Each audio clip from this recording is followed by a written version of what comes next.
મહત્વના સમાચાર મહેસાણાથી, જ્યાં સાંસદની રજૂઆત બાદ જાગી નગરપાલિકા। આંબેડકર ચોક વિસ્તારમાં કેનાલ પાસેના દબાણોને દૂર કરવામાં આવ્યા। વરસાદી પાણીનો નિકાલ ન થતા સાંસદે આ અંગે રજૂઆતો કરી હતી અને આજે 14 જેટલા દબાણો દૂર કરવામાં આવ્યા છે અને કાલે પણ આ જ પ્રકારની કાર્યવાહી યથાવત રહેશે।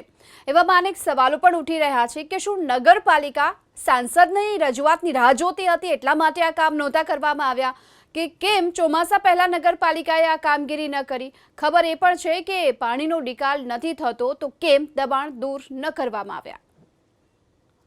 મહેસાણા નગરપાલિકા દ્વારા દબાણ હટાવો કાર્યવાહી શરૂ કરવામાં આવી છે। મહેસાણા નગરપાલિકા દ્વારા જે રીતે વહેલી સવારથી આ રીતે દબાણ હટાવો કાર્યવાહી શરૂ કરવામાં આવી છે।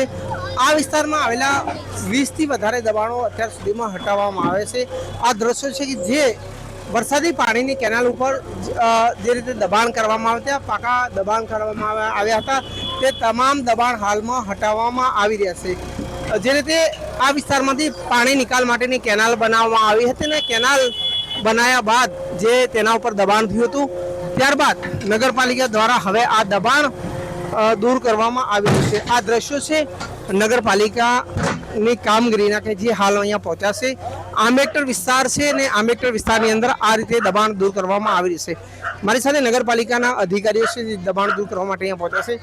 સાહેબ, કયા પ્રકારનું દબાણ દૂર કરવામાં આવશે અને કેટલું દબાણ દૂર કરવામાં આવી રહ્યું છે? અહીંયા જૂની વરસાદી કેનાલ હતી જેના નવીનીકરણની કામગીરી ચાલુ છે, જેના ઉપર અનધિકૃત દબાણો થયેલા છે જે દૂર કરવાની કાર્યવાહી ચાલુ છે। કેટલા દબાણો સાહેબ દૂર કરવામાં આવે? 15 દબાણો છે। ખાસ કરીને આ દબાણોની અંદર નગરપાલિકાના એક સત્તાધીશનું પણ દબાણ હતું, તે પણ દૂર કરવામાં આવશે? હા, જે પણ હશે બધા જ દૂર કરવામાં આવશે।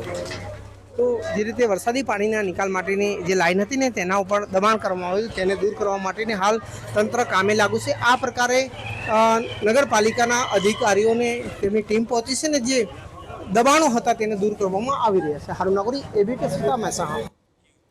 તો આંબેડકર નગરમાં દબાણ હટાવ સમયે દુર્ઘટના સર્જાઈ। જ્યારે દબાણ હટાવવા માટે અહીં ટીમ પહોંચી હતી તો જેસીબી કેનાલમાં પલટી ખાઈ ગયું। અકસ્માતમાં હાલ તો કોઈ જાનહાનિના સમાચાર નથી। આંબેડકર નગરમાં દબાણ હટાવતા સમયે અહીં દુર્ઘટના પણ બની।